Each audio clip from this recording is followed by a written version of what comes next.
Sí, empezamos. Sí, entonces, ven todos, ¿no?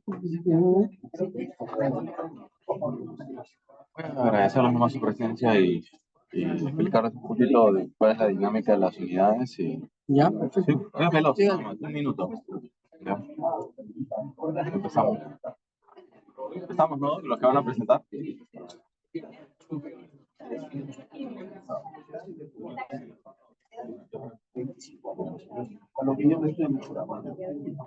Buenas noches con todos. ¿Qué tal? ¿Cómo están? Gracias por venir. Gracias por hacerse su tiempo. Vamos a empezar. Doctor Ibarro, por favor. Muy bien. Una vez más, agradecerles por su tiempo a todos ustedes. Sé que es una hora a veces un poco complicada, pero creo que nos acomoda igual al término de la consulta del día de trabajo. Veo desde el mes pasado que hicimos la presentación de la unidad de páncreas, caras nuevas. Me da mucho gusto de que estén aquí. La doctora Lozada mencionaba acá a los patriotas que están aquí y yo creo que cada vez van a ser más.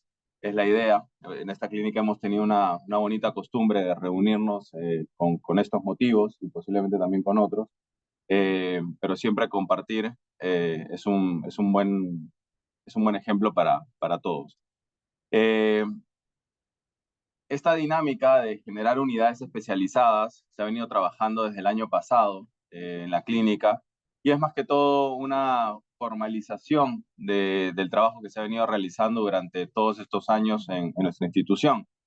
Sabemos de los casos complejos que podemos resolver acá, sabemos de nuestro poder resolutivo, tanto por los profesionales que tenemos, tanto por los profesionales como por la tecnología que también contamos. Y es nuestra intención de sacar provecho, si vale el término, a todo el know-how y el expertise de todos nuestros colegas, uniéndolos para poder generar estos grupos multidisciplinarios de trabajo. En el día a día tenemos una interacción muy buena, muy profesional, con la que sacamos adelante casos de pacientes muy complejos durante todo este tiempo. Pero la idea era formalizarlo, como dije hace un momento, ordenarlo, oficializarlo y generar estas unidades especializadas. Ya hemos conformado algunas que todavía no han sido presentadas. Desde el mes pasado hemos empezado a presentarlas. Iniciamos con la unidad de base de cráneo, esta vez es la unidad de páncreas, tenemos la unidad de epilepsia y próximamente estarán saliendo también algunas otras. Ese también es un llamado desde la dirección médica a todos los médicos de staff que pudieran estar interesados en sacar adelante alguna unidad. Lo podemos conversar y vamos a estar ahí para poder apoyar y ver la mejor manera de lograrlo. Eh, sin, sin, mayor, sin más preámbulo que voy a dar paso al doctor Chirinos, el coordinador de la unidad de páncreas, y que bueno, que va a presentar a todo el equipo y a los que van a presentar el día de hoy. Muchas gracias. Gracias. Bueno, vamos a ello, que es tarde. Muchas gracias a todos por la espera. Hubo un pequeño problema técnico para iniciar. Pero lo primero es indicar a todos los miembros de la unidad. En la unidad tenemos en la parte de cirugía oncológica al doctor Paul Pilco, en oncología médica la doctora Claudia Lozada, al doctor Hugo Fuentes y recientemente un nuevo star en el equipo, el doctor Nelson Cuevas, que también ha llegado para apoyar en la parte de oncología médica. Dentro de la centrología, mi colega el doctor Vesco, que creo que el día de hoy estaba un poco indispuesto, el doctor Guzmán y mi persona.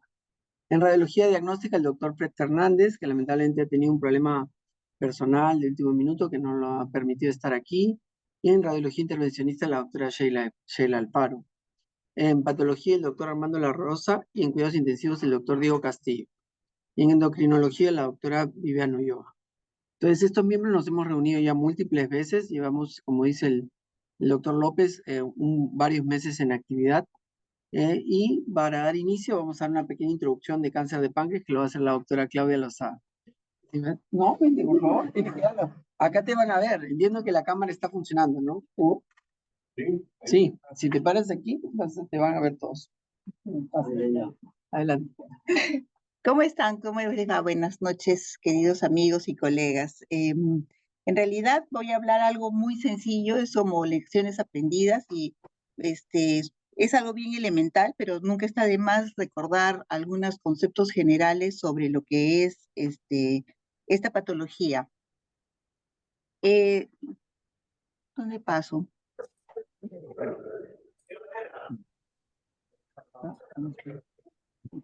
¿Dónde? Con esto, o sea, ya está. Aquí. No, chao. En general, todos los cánceres pueden tener como común denominador algunas situaciones en las que nos exponemos a lo largo de la vida que pueden predisponer a que se desarrollen algunas neoplasias. ¿Quién habla? Hay algún motivo que denunciarlos, El cáncer de páncreas es más frecuente después de los 65 años, también cuando estamos expuestos a dietas de muchas carnes rojas procesadas y pocas verduras y cereales. La obesidad, como en todos los cánceres, juega un rol importante. Fumar, como en todos los cánceres, en páncreas, vejiga, pulmón, juega un rol importante. La historia familiar de cáncer de páncreas también puede predisponer a una mayor incidencia, la pancreatitis crónica y algunas mutaciones genéticas como el BRCA1, el BRCA2, PALB2 y el ATM, ¿no? El cáncer de páncreas puede evolucionar rápidamente. Algunos cánceres, por ejemplo, en el cuello uterino, desde que ingresa el papilomavirus hasta que se desarrolla un cáncer puede haber 10 años. En cáncer de mama también puede haber 2 o 3 años hasta que progresa, pero el cáncer de páncreas es uno de los cánceres que más rápidamente progresa. En 12 meses puede progresar de un estadio 1 a un estadio 4 bajo nuestros ojos, como decimos, porque progresa muy, muy rápidamente. Si quisiéramos nosotros tener alguna sutileza diagnóstica para tratar de decir que el olfato nos diga algo puede estar pasando, pacientes que no tengan causa para hacer hiperglicemias, tal vez podríamos sospecharlos, pérdidas ponderales muy leves, o sea, no tienen que estar demasiado los pacientes, sino que no sabemos por qué dejan de comer, empiezan a bajar de peso y a veces van con esa sintomatología muy simple a la consulta. Tratemos siempre de sospechar en esta patología. Una vez que el cáncer de páncreas se disemina y tiene un estadio 4, la supervivencia a 5 años es bajísima, es del 1% o menos. No hay pacientes con estadios avanzados que sobrevivan más de 5 años. Puede haber casos anecdóticos, pero no es la estadística. Una vez que nosotros diagnosticamos un paciente en un estadio 4, probablemente su expectativa de vida no vaya a superar los 12 meses. La quimioterapia, tanto en la neoadjuvancia como en la adjuvancia, es útil para un porcentaje de pacientes, pero no para todos los pacientes. La quimioterapia no va a ser aceptada y bien recibida por todos los pacientes. No todos los pacientes la van a tolerar bien y no todos los pacientes van a responder a la quimioterapia. ¿Cuáles son los 2 factores más importantes que van a influir para que nosotros pensemos que un cáncer va a ser controlado a nivel pancreático? Si es que está localizado exclusivamente en el páncreas, si está sin diseminación ganglionar y si es que toda la cápsula pancreática está respetada.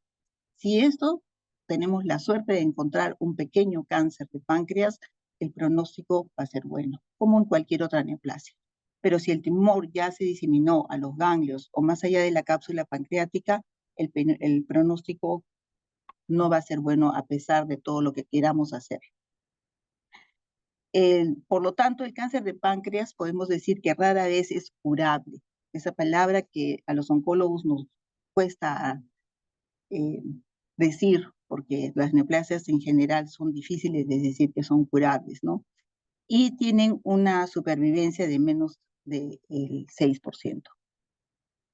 Así que como esta enfermedad tiene una morbimortalidad tan alta como en casi todas las neoplasias y hoy en día en oncología y creo que en todas las especialidades, es imprescindible que seamos un grupo multidisciplinario el que maneje el paciente. No puede tomar decisiones individuales ni el oncólogo quirúrgico, ni por su lado el oncólogo médico, ni el gastroenterólogo, sino que tienen que ser decisiones conversadas, habladas y bien planteadas. Solamente de todos los veces que hagamos un diagnóstico temprano, solamente 20% de las veces vamos a poder hacer un diagnóstico temprano de cáncer de páncreas.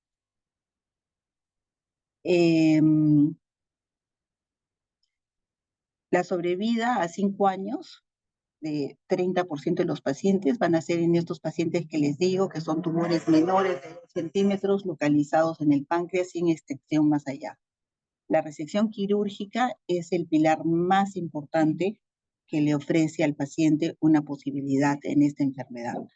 Todos vamos a participar, todos vamos a coadyuvar, pero es la cirugía la que definitivamente le va a ofrecer las mejores posibilidades.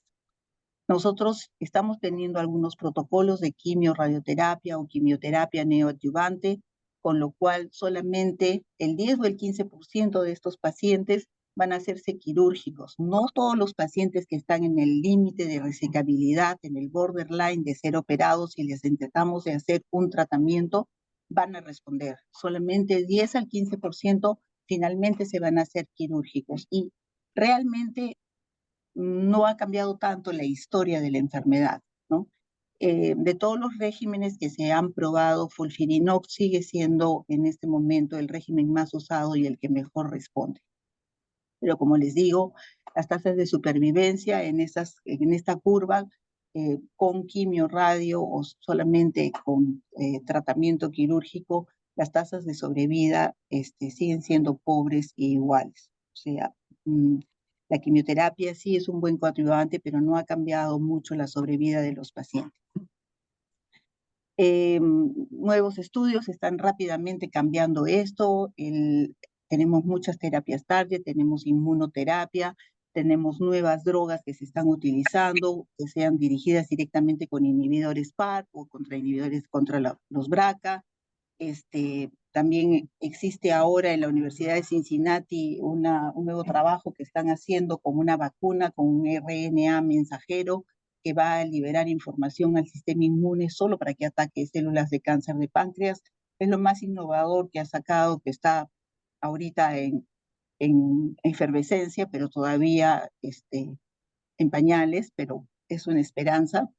Entonces, todas estas terapias moleculares, probablemente como en todas las neoplasias, van a cambiar un poco la historia de la enfermedad.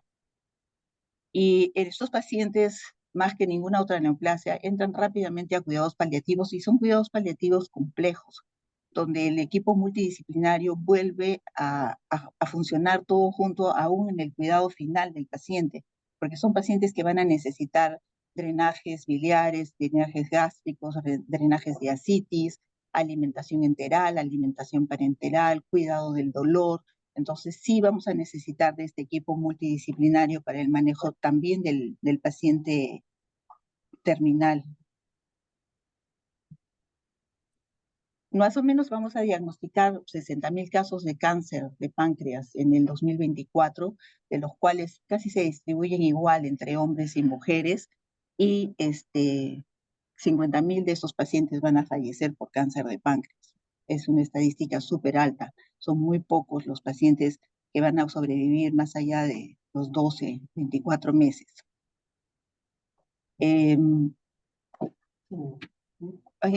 Ya. Muchas gracias. Muchas gracias, Claudia. Entonces, luego esto está en dos partes, luego va a venir la segunda parte de Claudia, que va a hablar ya sobre las neoplasias mucinosas papilares intraductales. Pero para continuar, quería dejar claro un poco las patologías comprendidas por la unidad de páncreas. Aparte del cáncer de páncreas, hemos visto un claro esquema de lo que está pasando en oncología con el cáncer y la realidad de estos pacientes. También tenemos que ver los tumores pancreáticos quísticos, como lo vamos a ver más a detalle en unas diapositivas posteriores. Los cuadros de pancreatitis aguda y sus complicaciones también son materia de complejidad que se ve también en la unidad de páncreas, y también los cuadros de insuficiencia pancreática exocrina, que son otros retos junto con la pancreatitis crónica. Y la diabetes, de alguna manera, lo vamos a ver a veces como un factor de riesgo, porque vamos a ver que algunos pacientes efectivamente tienen algún debut de diabetes atípico y en el primer año van a tener una tasa de diagnóstico de cáncer de páncreas mayor de la habitual, ¿no? Entonces ya hemos visto un poco que es la tercera causa de muerte en Estados Unidos y que está aumentando marcadamente, especialmente en personas jóvenes. Y el objetivo un poco de presentar esta unidad de páncreas a todo el cuerpo médico y a todos los médicos de la clínica es que el diagnóstico temprano y el tratamiento de lesiones premalignas, entre ellas las enfermedades quísticas del páncreas, nos va a permitir a veces tratar de mejorar un poco el sombrío pronóstico que tienen estos pacientes. Y lo otro es que el manejo individualizado puede ayudar a optimizar el manejo, aunque ya sabemos que en general son casos muy complejos. Como decía, dentro de los factores de riesgo que ya mencionó Claudia, recordar la diabetes mellitus como que a veces vemos muchos pacientes que han tenido un diagnóstico, digamos, de jóvenes, pacientes delgados, la lesión quística del páncreas. Y otro factor que uno debe tener en cuenta es todas esas dilataciones de colédoco que pueden ver en algún estudio, digamos, al azar es motivo de estudio porque hay que tratar de en ellos buscar por qué está dilatado el colédoco y no pensar como un hallazgo incidental más, ¿no? Acá es un caso, por ejemplo, que dentro de lo que uno tiene que pensar, es un paciente con 2 antecedentes familiares de cáncer de páncreas, que vino a la consulta porque uno de sus familiares era un médico. Entonces él dijo, mire, me he enterado que la ecoendoscopía puede servir en estos casos, tenía un informe aparentemente normal y, digamos, dentro del estudio, lo primero que hago al empezar un endoscopio radial, como era supuestamente un equipo diagnóstico únicamente, veo una lesión hipocongénica claramente en el cuerpo de páncreas, que estoy midiéndola ahí, me exactamente 1 centímetro.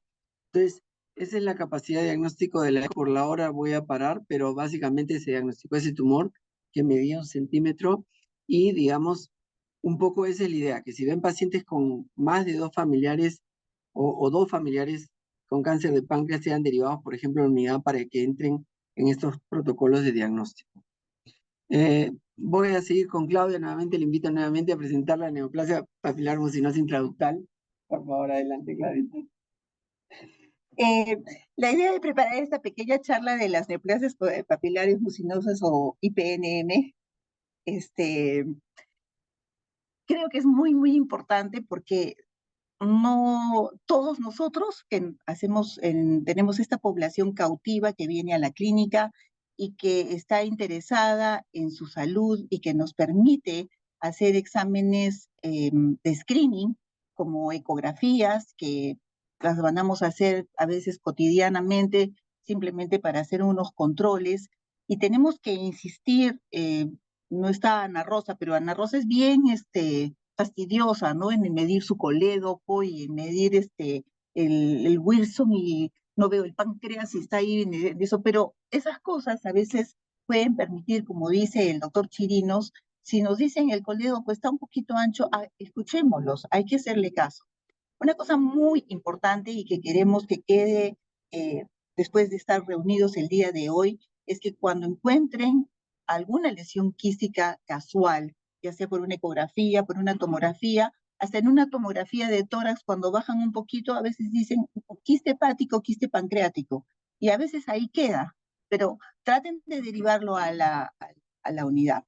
No aconsejo que parte del screening hacer marcadores tumorales. Muchos colegas están haciendo CA 19-9, CA de casualidad y alguna vez les ha ligado, pero eso no se debe hacer porque en verdad te da primero falsas seguridades porque puedes tener un cáncer con un marcador normal, pero también algunas personas en la población sana pueden tener el marcador ligeramente elevado y empezamos a obsesionarlos y a buscarles cosas que realmente no tienen. Entonces, o sea, si tenemos una imagen quística de páncreas, o lo estudiamos bien o lo mandamos. Pero siempre todos decimos, ¿y qué quistes de páncreas son malos, son sospechosos? Entonces he tratado de hacer esta pequeña revisión para que podamos estar todos más o menos sintonizados.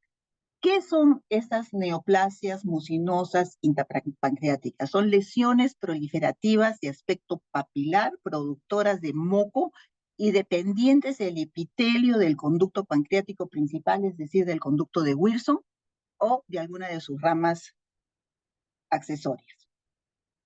Después de que hemos encontrado este quiste, ¿qué vamos a hacer? Tenemos 3 posibilidades.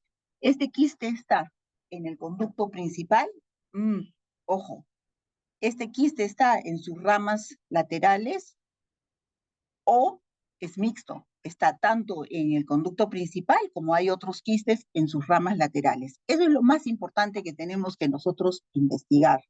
Si no quieren hacerlo, derívelo a la unidad, pero es muy importante. ¿Por qué se llama neoplasia? porque en su evolución natural va a progresar la mayoría a lesiones malignas, a invasivas, porque la gran mayoría de los casos el conducto principal es el que está comprometido y cuando el conducto principal es el que tiene el quiste, siempre va a ser quirúrgico. Es mejor que siempre sea quirúrgico. Cerca del 40% de los pacientes intervenidos, especialmente cuando son de tipo 1, que son los del conducto principal, ya tienen alguna transformación maligna, ya sea de cáncer in situ o cáncer invasor. Entonces, imagínense qué importante es cuando encontramos estos quistes del conducto principal, ir al especialista. No les hagamos seguimiento, que sea la ecoendoscopía, la biopsia y el seguimiento del equipo multidisciplinario que decidan si es que ese paciente lo podemos observar cada 6 meses o es mejor operarlo, para no quitarle su oportunidad, porque es una oportunidad.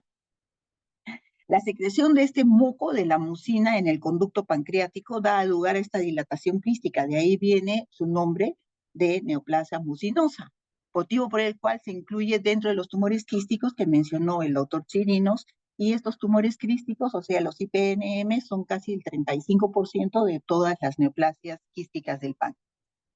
O sea, un porcentaje bien alto.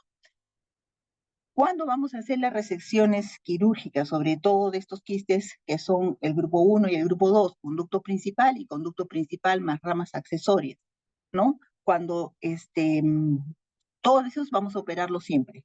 ¿Cuáles son los que podemos observar? Son los grado 3 o los del grupo 3, que son los de las ramas accesorias. Pero cuando estas ramas accesorias no vamos a observarlas. Cuando estos quistes miden más de 3 centímetros, cuando las paredes del quiste tienen nodulaciones de 3 milímetros, o sea, son gruesas, o cuando la persona tiene más de 70 años y el conducto de Wilson está dilatado y mide entre 6 o 7 milímetros. Son pequeños parámetros muy simples donde dicen, ojo al parche, esto es mejor que intervengamos y no lo estemos observando. Y le podemos hacer seguimiento a estas lesiones, al contrario, cuando son menores de 3 centímetros, cuando el conducto no está dilatado y cuando sus paredes son delgadas. Esta clasificación histológica, y no me voy a meter en el terreno del doctor La Rosa, pero estas lesiones papilares intraductales del páncreas pueden ser adenomas, pueden ser tumores borderline y pueden ser carcinomas, ya sean invasores o in situ. Esas son las posibilidades de la clasificación histológica de estas quistes o estas lesiones quísticas. Ahora, los IPNM de la rama principal, ¿cuántos se malignizan? 70%. IPNM de ramas laterales, ¿cuántos se malignizan? 25%. ¿Y cuándo vamos a sospechar que puede estar malignizándose? Ya hemos dicho, mayores de 3 centímetros, rama principal, conducto de Wilson dilatado, 6 a 7 milímetros, ya no nos gusta. Y cuando tengamos estos nódulos en las paredes dentro de la lesión quística que sean más gruesos de 3 milímetros o nos llamen la atención. El pronóstico para un cáncer o el carcinoma invasivo que se desarrolla a través de una IPNM va también a depender de qué célula o qué histología le dé su origen. Y estos pueden ser de 4 tipos. Son muy simples porque son todos los epitelios que lo rodean, ¿no? Puede ser gástrico, puede ser intestinal, puede ser pancreatobiliar o oncocítico. Esas son las formas más fáciles de histología. Muy bien. Muy bien, gracias, Claudia.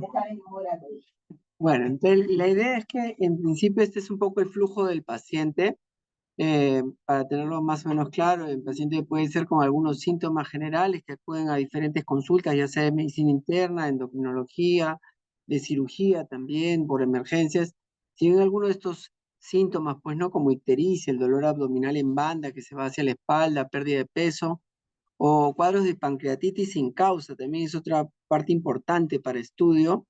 En esos momentos se hacen los primeros estudios, que pueden ser los que comentamos ahí, tomografía, resonancia, ecografía, y según eso también algunos casos de ecoendoscopía, los casos de amilasa, solicitar estudios de perfil hepático, y cuando hay una sospecha, como dijo Claudia, los marcadores tumorales.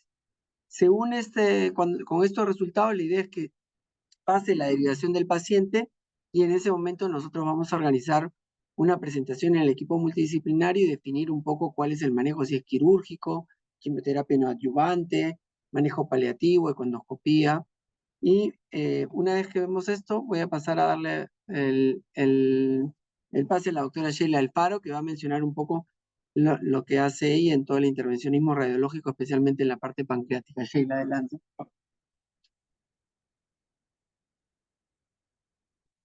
¿Cómo están todos? Buenas noches. Vamos a mencionar algo de lo que hemos trabajado en la unidad, tanto acá como también lo que es posible hacer con el equipamiento biomédico y con el personal y la capacitación que tenemos todos, ¿no? La verdad, hemos podido trabajar casos bastante bonitos acá en la clínica. Por ejemplo, cuando hay una duda diagnóstica o cuando hay imposibilidad de la toma del tumor, del nódulo por vía endoscópica, que es el primer paso según las guías clínicas, la biopsia percutánea también es posible realizarse usualmente con guía ecográfica y en algunos casos específicos con guía tomográfica, ¿no? Bueno, en cuanto a la patología benigna, acá se han realizado un par de casos bastante bonitos que fueron derivados de otras instituciones, en los cuales se le dio solución a la institución, pacientes que habían estado varios meses con patología inflamatoria del páncreas y abscesos secundarios que no resolvían, ¿no? Y que afortunadamente están siendo operados de la vesícula después de unos meses y están de alta con buena nutrición. Y de verdad que muy buen trabajo con el equipo quirúrgico, el equipo de hemodinamia y también de intensiva, ¿no? Se puede realizar los procedimientos usualmente con guía fluoroscópica y con guía tomográfica, y es posible hacerlo en la institución. Este caso es un caso bastante interesante, una paciente que fue referida de la Seguridad Social con un absceso bastante amplio, más o menos de 2 litros, ¿no? Que fue drenado, bueno, nosotros utilizamos drenajes de alto calibre, como ven allí, uno de 30 French, que se coloca por vía percutánea, y luego se trató solamente por vía percutánea con equipo quirúrgico y persona. Sin embargo, también es posible realizar, cuando el tratamiento va a ser muy prolongado, un tratamiento adyuvante con videoendoscopía, ¿no? A través del trayecto que yo coloco por vía percutánea, ¿no? Entonces se puede realizar una necrosectomía tanto percutánea como quirúrgica para acelerar el proceso, ¿no? Por ejemplo, en el caso de los pacientes que ya han sido intervenidos, en lo que se le ha hecho cirugías pancreáticas amplias o complejas, o pacientes también que han tenido episodios de pancreatitis aguda, y en algunas ocasiones se forman fístulas pancreáticas a mediano o a largo plazo que puede condicionar la erosión de un vaso arterial con hemorragias tardías que a veces son muy difíciles de controlar por vía quirúrgica. Es posible realizar una terapia endovascular con embolización. Por ejemplo, en este caso, un paciente que había desarrollado un pseudoneurisma en una arteria pancreatodenal postpancreatitis, ¿no? Que también sangró y se pudo embolizar manejándolo de forma exitosa, ¿no? Bueno, creo que no he colocado más casos, creo que había uno más. Ajá, estos pacientes, por ejemplo, ahora que se puede realizar cirugía pancreática con reconstrucción vascular compleja, bueno, acá los colegas que manejan cirugía pancreática con los que contamos en la institución realizan ya técnicas de injertos vasculares, ¿no? En conjunto con cirugía vascular muchas veces, como en el caso de la institución pública donde trabajo con trasplante hepático, también a veces se trabaja. Y estos injertos a veces se complican con estenosis vasculares. Por ejemplo, este caso fue una estenosis portal de un injerto por una reconstrucción en un cáncer localmente avanzado, y se realizó una trombectomía percutánea con angioplastia y colocación de stent, ¿no? Y la paciente fue bien, ¿no? Ya sabemos que la trombosis o estenosis de los vasos venosos mesentérico-portales puede generar consecuencias graves a mediano y a largo plazo, ¿no? Ahí vemos el pasito, se ve la obstrucción portal y vemos más abajo el tercer colocado. Este fue el caso muy interesante de un colega que también se realizó cirugía, pero había recibido radioterapia previa. Después había recibido una buena terapia oncológica previa, se realizó la cirugía, había remitido el tumor, pero de forma tardía desarrolla hemorragia gestival. ¿Y por qué? Había desarrollado una estenosis en la vena mesentérica superior y en la confluencia esplenoportal, que había conllevado una hipertensión portal con generación de varices en la derivación bilodigestiva y hizo hemofilia y hizo hemorragia digestiva severa, ¿no? Se realizó una trombectomía portomesentérica por vía percutánea con exceso hepático y colocación de stents, y el paciente fue bien, ¿no? Y todavía está en remisión el colega, ¿no? De verdad que hay mucho para trabajar en la institución, tenemos la capacidad resolutiva, así que con mucho gusto vamos a trabajar en la unidad. Gracias. Sí, gracias, muchas gracias, Sheila. Sí, en verdad es que en la clínica, contar con Sheila, con todo el equipo también de cuidados intensivos, hemos trabajado muy bien. Hemos también hecho casos paliativos de colocación de drenajes biliares internos por vías accesorias guiadas por ecoendoscopía, tanto con stent metálicos tradicionales como unos específicos para hacer estas anastomosis coleocoduodonales. También recientemente hicimos la unión también de gastroenteroanastomosis en casos paliativos, como en este caso de aquí, las redes de la clínica. Básicamente, por tema del tiempo, pienso que no sé si pueda avanzar esto más rápido, pero creo que se ha cortado incluso. No sé cómo avanzarlo. Qué raro.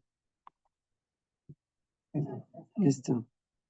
Sí, en un caso con una obstrucción muy marcada, se trató de liberar un poco el estómago para luego hacer la anastomosis. Luego de liberar un rato el estómago, pero no tengo la lista para avanzar más rápido, ¿no? No lo veo. ¿Por acá? Clic derecho. No, viste la ofrenda.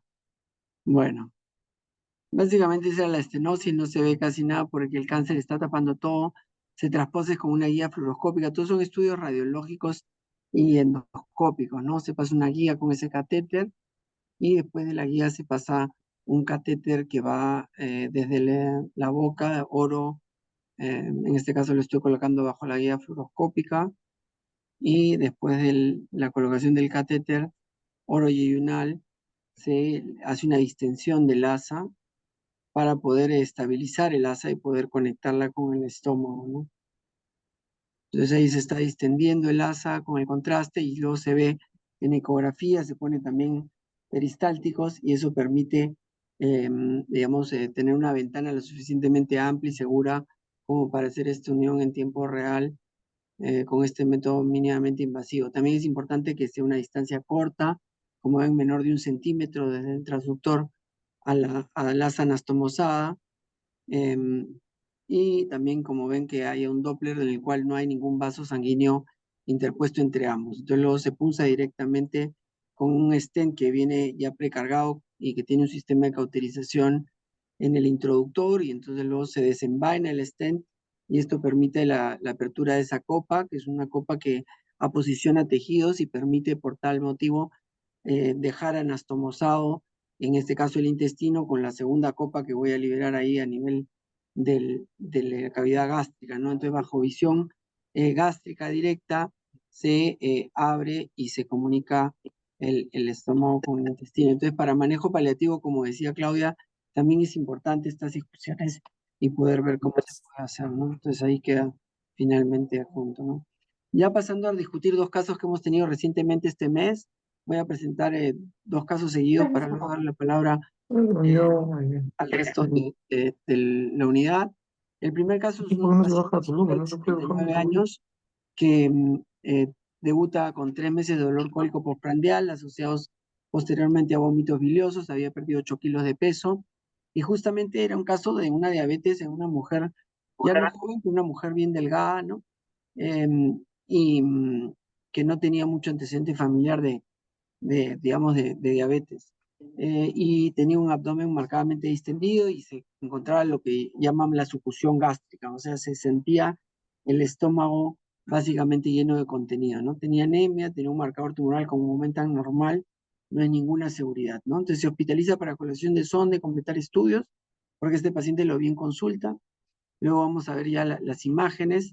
Y el segundo caso es un paciente varón de 71 años que más bien tenía muchos antecedentes de comorbilidades, diabetes, EPOC, hipertensión, incluso una sospecha de enfermedad hepática crónica, obesidad, y tenía un tiempo de un dolor abdominal más agudo, incluso con fiebre, que fue visto con un edema vesicular, con Murphy positiva, con una colicitis aguda litiásica, que fue hospitalizada en el servicio de cirugía y que se hizo todo un estudio ampliatorio viendo que no era un caso típico solo de una enfermedad vesicular, porque tenía una alteración también del perfil hepático marcada con esa TGO de 570 y TGP 280.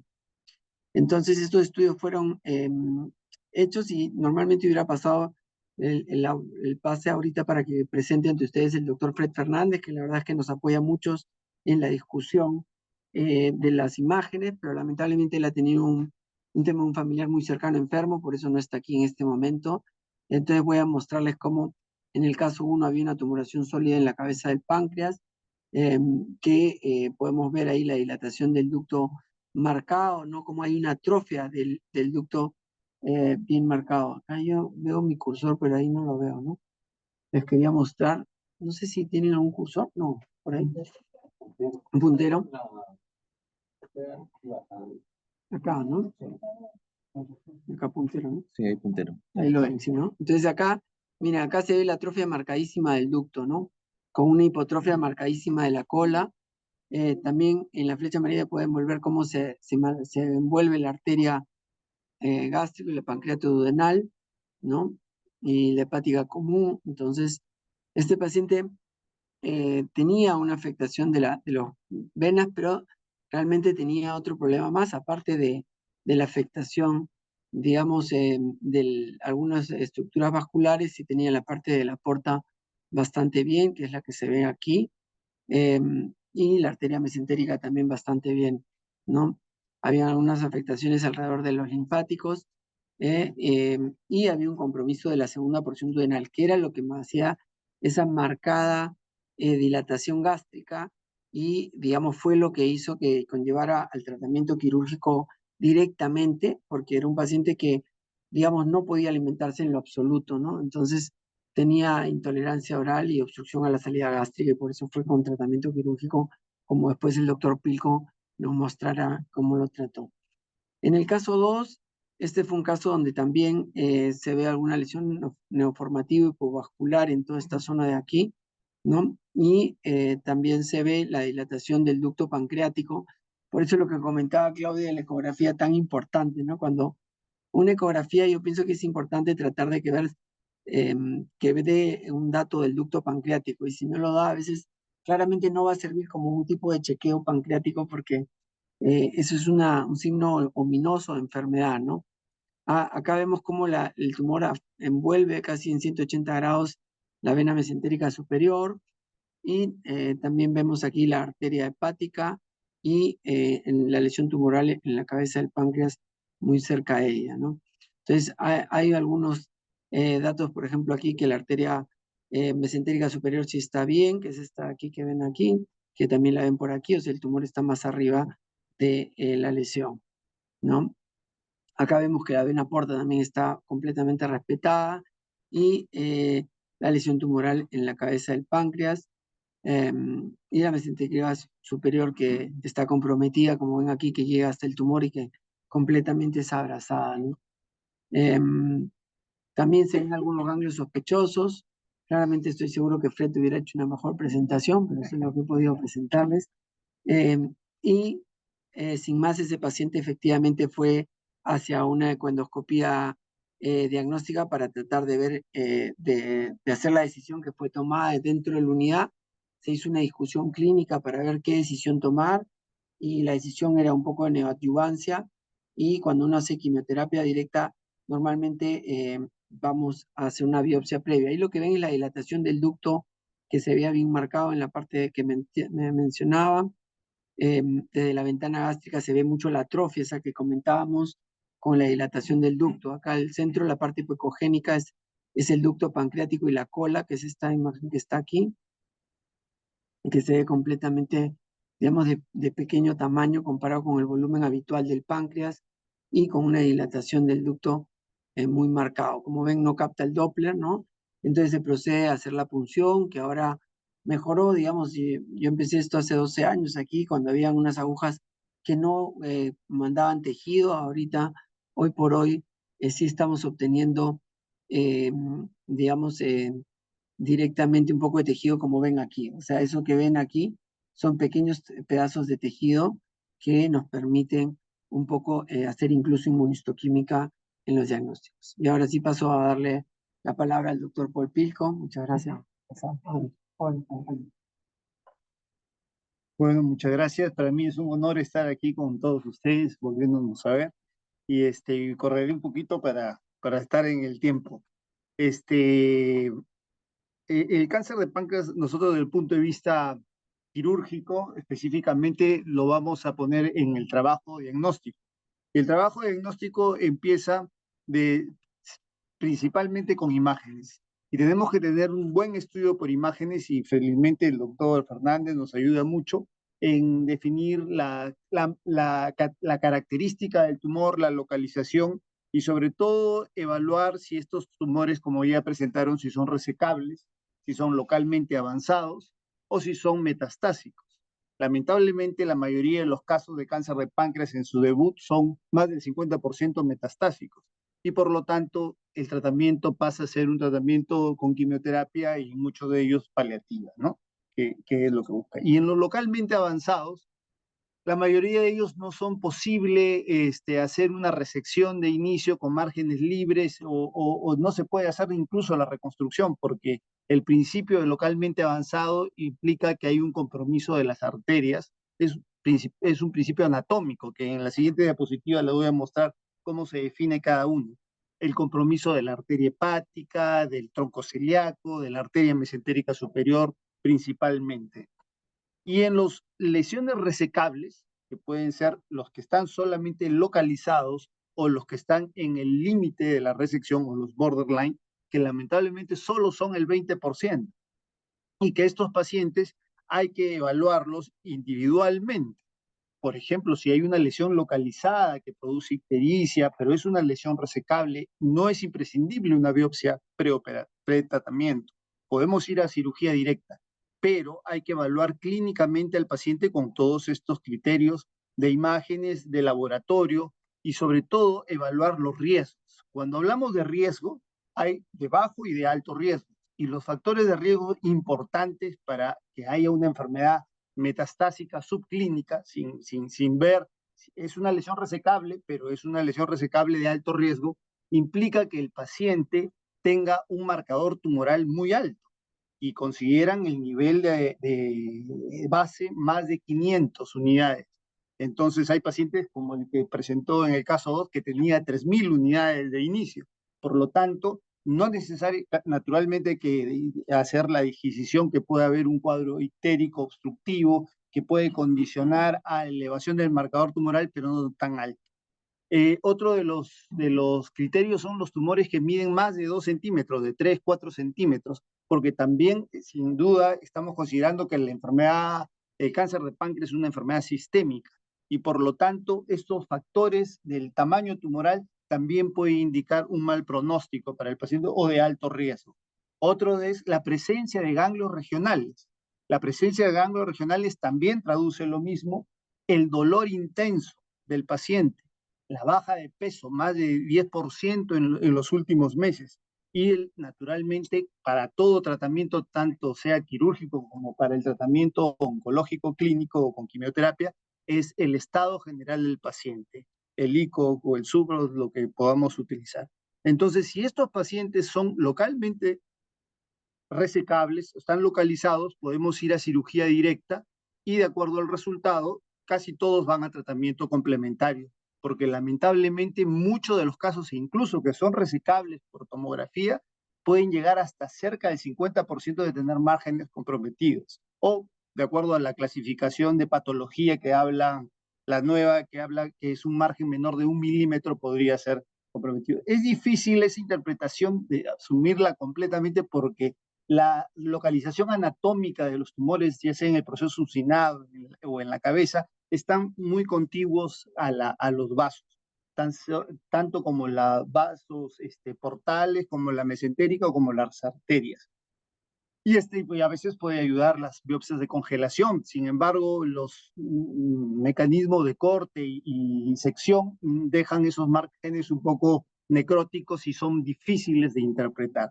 Sin embargo, ese es el criterio por el cual hay algunos pacientes, incluso que hay protocolos que lesiones que son resecables les plantean neoadyuvancia y que tienen mejores tasas de márgenes negativos, o sea, R0, y porque sabemos que el R0 tiene un impacto en la sobrevida directa para estos pacientes.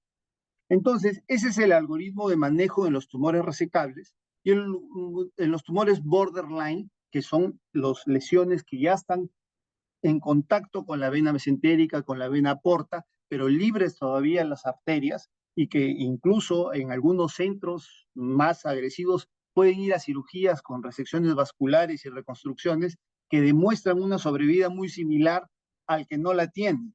Sin embargo, la morbilidad sí se incrementa porque la morbilidad para cáncer de páncreas, sobre todo la duodenopancreatectomía, oscila alrededor de 30% y la mortalidad de 3%. Pero cuando hay resecciones vasculares y todas estas complicaciones, pueden incrementarse hasta un 45% de la morbilidad y la mortalidad duplicarse hasta un 6-7%. Entonces es importante seleccionar, ver el estado clínico del paciente, individualizar el manejo y por eso celebro que la unidad de páncreas le den la importancia que corresponde porque podemos ir seleccionando nuestros pacientes para darle la mejor opción de tratamiento. Los tumores localmente avanzados son tumores que ya hay un compromiso arterial importante, que es el compromiso de la arteria mesentérica superior o de la arteria hepática, del tronco celíaco, y también puede haber trombosis, etcétera. Y estos pacientes, a pesar que le puedas hacer resecciones, la reconstrucción es muy compleja o no se puede hacer una reconstrucción. Y estos pacientes se puede buscar darle neoadyuvancia con la posibilidad de hacer una conversión, de poder hacerlos resecables posteriormente. Lamentablemente, estos pacientes, alrededor del 10% solamente hacen esa posible conversión y la mayoría hay una progresión o se mantiene estable y pasa a un tratamiento de quimioterapia de permanencia o paliativa.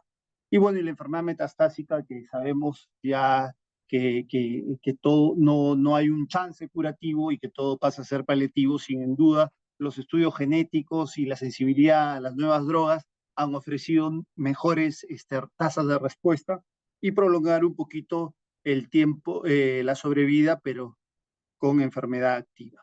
Estos son los principios anatómicos que nosotros hablamos cuando seleccionamos un paciente para ver la resecabilidad. Y acá estamos hablando de la vena mesentérica superior, la vena porta, la arteria mesentérica superior, la arteria hepática común y el tronco celíaco. Y en los resecables puede estar en contacto, pero no hay una infiltración y podemos hacer una resección directa. En los borderline hay un contacto mayor de 180 grados de la vena porta o de la mesentérica, puede haber trombosis y en los localmente avanzados no es factible hacer la reconstrucción. Y acá pueden ver la arteria mesentérica en los borderline, que hay un contacto menor de 180 que podría ser resecable, pero a estos pacientes van a neoadyuvancia. Y los localmente avanzados no es factible y por lo tanto estos son los principios anatómicos que nosotros pedimos o evaluamos conjuntamente en el estudio para ver si este paciente es candidato a cirugía, a neoadyuvancia o a neoadyuvancia. Este es un poco el resumen de lo que hablo, de cómo se presentan, de los estadios clínicos y solamente buscamos con intención curativa a los pacientes que tienen una enfermedad localizada. Las que están localmente avanzadas, la mayoría, como les dije, la posibilidad de conversión es muy baja y todos pasan a hacer tratamiento paliativo. La sobrevida ideal en los casos que puedan detectarse, por eso estos casos de IPMN, de pancreatitis crónica que puedan ser detectados y hacer un seguimiento y al primer signo de malignidad puedan tener un tratamiento quirúrgico, podríamos llegar a una supervivencia ideal mayor del 30%, porque lamentablemente el resto la supervivencia baja. Los borderline que pueden responder, que si hay márgenes negativos, ganglios negativos, la supervivencia también es mejor, pero no pasa como el tratamiento localizado y naturalmente los localmente avanzados, el pronóstico es muy malo y los metastásicos peor aún. Este es un poquito una de las casos de... ¿Cómo hago para darle el video?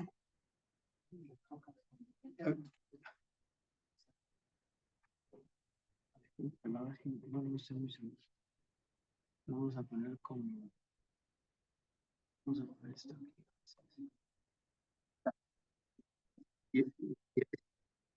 Este es un poquito lo que nosotros hacemos, lo que buscamos en la duodenopancreatectomía, sobre todo en las proximales, que es ver el tronco portomesentérico, ver la arteria mesentérica superior, dar los márgenes libres, y acá hay una identificación pues de la arteria hepática, la disección ganglionar, la vía biliar y el conducto Wirsung, ¿no? Eso es lo que lamentablemente no está muy claro, pero este vendría a ser la vena mesentérica superior, la porta y la esplénica.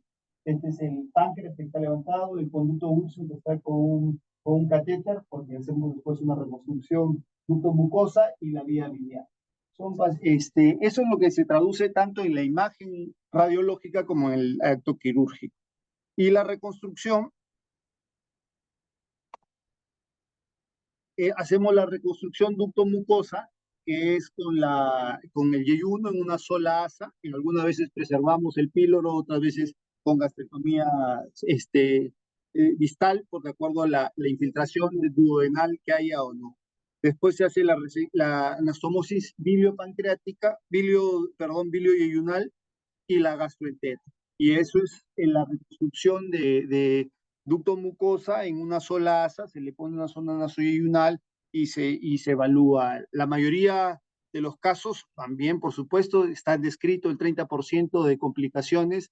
Una de las complicaciones más frecuentes es el retardo del vaciamiento gástrico, y el retardo del vaciamiento gástrico a veces traduce un problema de una fístula subclínica que vamos evaluando. A veces las complicaciones pueden ser severas, como el pseudoneurisma de la arteria hepática, que es por una fístula y lesiones de la adventicia que pueden ser mortales, que felizmente a la radiología intervencionista no es necesario reoperarse, a veces con las embolizaciones pueden ser controlados, o los pequeños abscesos que se pueden formar, los drenajes percutáneos. La mayoría de las complicaciones son manejadas clínicamente y van muy bien. Los pacientes que van a cirugía de duodenopatectomía directa pueden esperar hasta 12 semanas después de su tratamiento quirúrgico recibir el tratamiento adyuvante, con la finalidad de poder tener las mejores tasas de recurrencia. La mortalidad está descrita a 3%, felizmente muy pocos casos, bueno, tengo poco tiempo aún acá, pero no ha habido. A veces hay que reoperar. El monitoreo de los pacientes es fundamental, el soporte de UCI, felizmente están acá los doctores, el manejo hidroelectrolítico en las primeras 48 horas son claves, el soporte, sangrado, la nutrición parenteral, la nutrición enteral y en los manejos perioperatorios. Perdón, la siguiente diapositiva. No está, ahí está. Y también para las lesiones, hemos estado hablando de las lesiones principalmente localizadas en la cabeza, pero las tumores localizados en el cuerpo y en la cola son factibles de hacer también una resección de una pancreatoesplenectomía. Y también se puede hacer por cirugía mínimamente invasiva. E incluso dependiendo del tamaño, el compromiso vascular, que podamos tener también todo el control. Por ejemplo, este es un paciente que tuvo un IPMN con factores de riesgo para malignidad y se le pudo hacer una pancreatoesplenectomía por la paroscopía. Acá ven no se ve el marcador, ¿no? Acá ven el nivel de sección del páncreas y ven todo el cuerpo y cola con el vaso conjuntamente por una sección mínimamente invasiva. Es así como nosotros tratamos de manejar y de tener el algoritmo de inicio de un paciente con tumores pancreáticos, y esto es lo que estamos ofreciendo en nuestra unidad de páncreas. Cualquier pregunta, estoy acá para absorberlas. Muchas gracias. Creo que sigues tú. Perdón, doctor. El doctor Nelson Cueva es oncólogo clínico, también está incorporado en el grupo de páncreas, y bueno, lo dejo que siga en la discusión. Buenas noches con todos colegas. Bueno, como han escuchado del doctor Juan Chirinos, yo soy soy el último que me he incorporado al grupo multidisciplinario del manejo de la patología pancreática. Y es un honor realmente de estar junto a distinguidos colegas dentro del grupo, que realmente cada actividad que nos reunimos vamos aprendiendo y vamos mejorando en el manejo en pro de nuestros pacientes, ¿no? Vamos a hacer una pequeña revisión siguiendo los dos casos que ha comenzado el doctor Juan, y va a ser algo bien sucinto. No vamos a hablar toda lo que es la teoría del manejo del cáncer de páncreas localizado en enfermedad adyuvante y neoadyuvante. Acá podemos ver que es una enfermedad de muy mal pronóstico. Vemos que la sobrevida en los pacientes metastásicos aproximadamente es de 1 año, a pesar de las mejores drogas que estamos pudiendo y los mejores tratamientos que estamos haciendo en nuestros pacientes. La enfermedad localmente avanzada estamos hablando más o menos de año y medio, y la enfermedad resecable, que es un 15% solamente, se dividen en el borderline, que también no es muy buen pronóstico, casi 30 meses, y en los que son resecados realmente cero, R0 son los únicos pacientes que podemos estar hablando de una sobrevida mayor de 2 años. Como le he explicado bastante bien el doctor Pilco, acá podemos ver, por ejemplo, los criterios de resección. Vemos los pacientes que son resecables, R0 probablemente son los que no van a tener ningún tipo de contacto vascular. Los borderline, que probablemente vamos a tener un porcentaje de pacientes que van a ser R1, van a ser los que van a tener algún tipo de compromiso de los vasos portales de la vena mesentérica superior, de la arteria mesentérica superior, y los irresecables son los que generalmente van a envolver todas estas estructuras vasculares, ¿no? Vamos a seguir con los casos del doctor Juan. Bueno, la primera paciente, como hemos visto, era una paciente mujer que sometía a la cirugía acá en la institución, y este es el reporte de anátomo-patológico. Es un paciente con un adenocarcinoma ductal G2, un tamaño de 65 milímetros, tenía compromiso del tejido adiposo peripancreático, ampolla de Vater, la pared anterior duodenal y la pared posterior, pared anterior de la arteria, perdón, ahí debería de ser arteria mesentérica superior, invasión linfovascular negativa, perineural positiva. El margen quirúrgico, como vemos, está en contacto. Según las últimas definiciones, R1 debería de ser considerada esta cirugía. Tenía un ganglio positivo de 16 extraídos y, entre otros hallazgos, tenía una neoplasia intraepitelial pancreática de bajo grado y alto grado. Era un estadio patológico T4N1M0.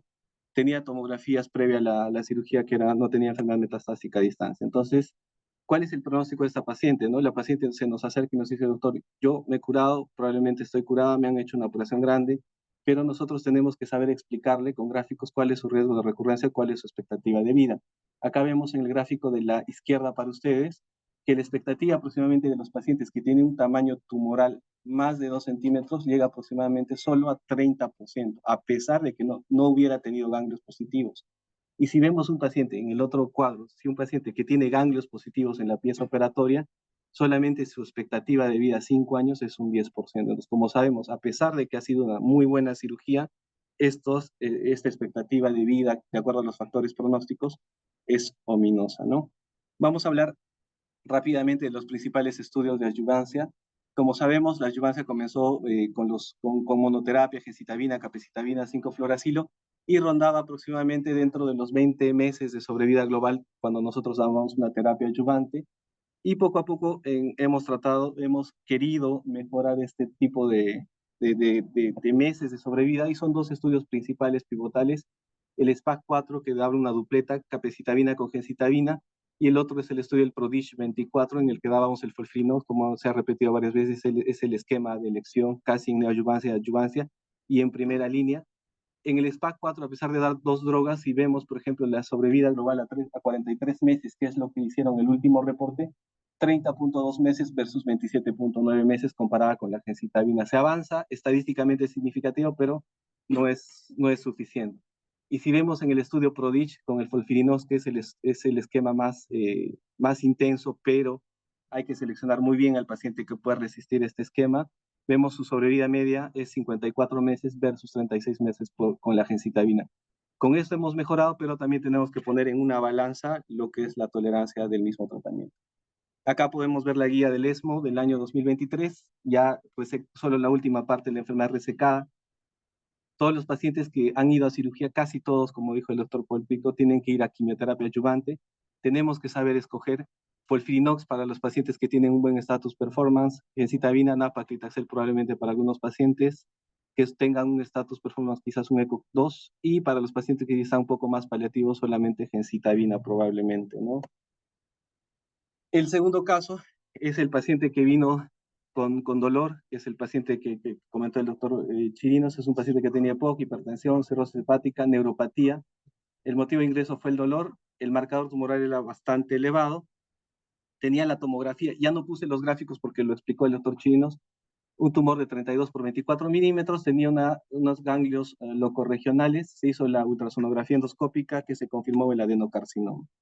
Entonces, en este caso se fue al grupo de manejo y se quedó que este paciente debería ir a una quimioterapia neoadyuvante. Entonces, ¿cuál es la ventaja de dar quimioterapia neoadyuvante? Como sabemos, este es un periodo en el cual nosotros vamos a seleccionar también algún grupo de pacientes que van a tener un pronóstico ominoso, ¿no? Porque, por ejemplo, hacemos una gran cirugía, pero en la primera tomografía ya podemos encontrar metástasis. Entonces, dentro de todo, la neoadyuvancia ayuda a seleccionar qué pacientes van a tener un comportamiento biológico a nivel del mismo tumor que probablemente sí se benefician posterior de una cirugía, ¿no?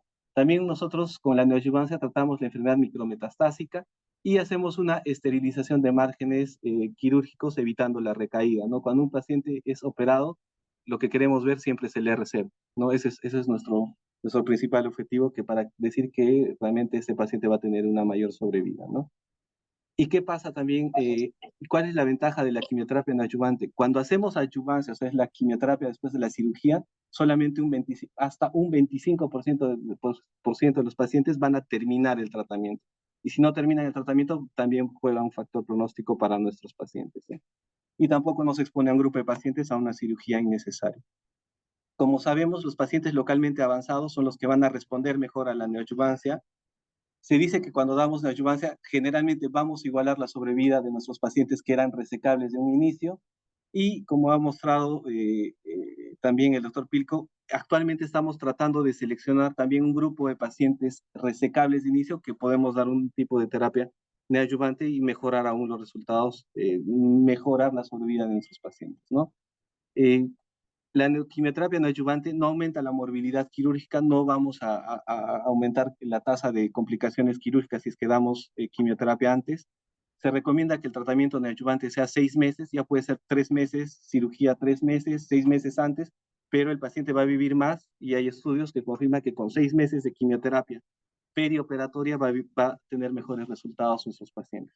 El FOLFIRINOX, que es el esquema estándar, la tasa de respuesta más o menos estamos hablando de 60.8 meses versus 60.8%, perdón, versus la gencitabina, que era lo estándar hasta hace unos años, 48%, ¿no? Entonces, lo que hemos visto que con la quimioterapia neoadyuvante estamos aumentando la sobrevida de nuestros pacientes, llevando, aunque parezca poco, pero estamos llevando a los pacientes localmente avanzados a 24.2 meses, ¿no? Entonces, ¿qué otra ventaja hace la quimioterapia neoadyuvante? Que lo que queremos conseguir es el R0, que se podría conseguir hasta un 78.4% de nuestros pacientes.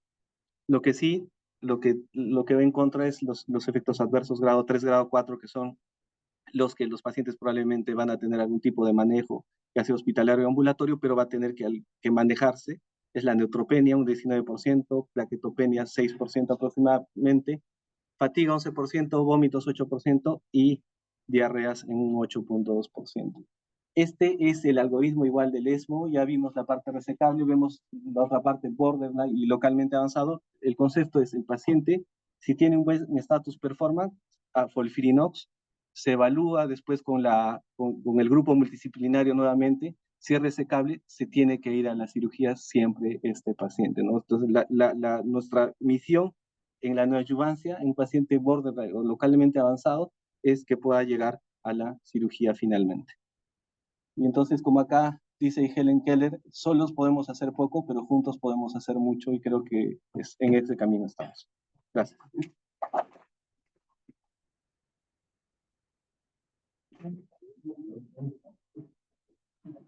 No sé si hay alguna pregunta aquí o Hugo, no sé si en la sala hay alguna pregunta de la audiencia.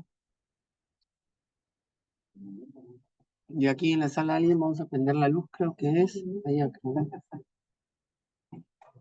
Por ahí. Vamos a pasar por la unidad.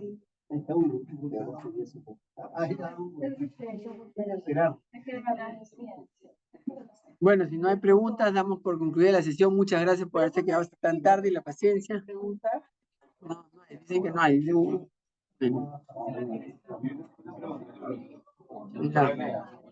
doctor Venegas, vamos. El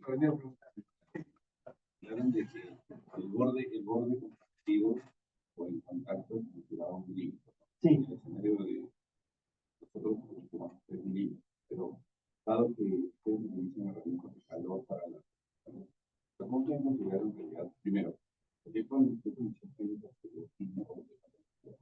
realmente el borde, porque la herramienta de calor nos da casi un arco de 5. Entonces, tener un borde como el que significaría 5 más o más 3 más. Y el tratamiento, entiendo que el gran porcentaje de los pacientes operados van a salir por el objetivo. Alrededor, cerca del 50%, 40 y tanto por ciento tiene uno siendo localizado. Por eso es un poco que faltaba la uniformidad en el estudio de la pieza operatoria. Y eso es un estándar que ha dado recientemente. Lo que pasa es que en esta zona anatómica del proceso funcionado donde está dividida la arteria mesentérica, o sea, hacer una inyección seca y con bisturí, pues es un sangrado tremendo. Entonces, los demás que usamos ahora son con Vilantur y todo eso, pero lo que puedan ver ahí, que es la localización ahí, entonces es un poco compleja, podría tener ese margen, o sea, microscópico, porque se toma de la quemadura para afuera. Puede ser que no esté comprometida y que esté pegado a la arteria. Pero si la lesión está en la cabeza, entonces no hay problema. Pero ese es el estándar de definición patológica. Había otra controversia sobre la superficie de la cabeza del páncreas, pero como ese es un área libre, o sea, un tumor de esa zona va a estar siempre en la superficie comprometida. Entonces, pero no hay nada que esté al lado, ¿no? Porque es la área libre. Entonces, eso ya se descartó de que eso sea más comprometido. Entonces, esa falta de uniformidad ya se ha establecido con esta nueva definición patológica, que lamentablemente no está Armando La Rosa, que la podría explicar mucho mejor que yo, sinceramente, que es el patólogo que ve. El radiólogo. Un patólogo. El patólogo. Sí. Pero eso no es la explicación. Muy bien, ¿Alguna creo que pregunta? muy bien. Bueno, nada, agradecerles a todos por su tiempo. Espero que cada vez tengamos más colegas en las reuniones y que empecemos a recuperar esta buena costumbre. Buenas noches. Gracias.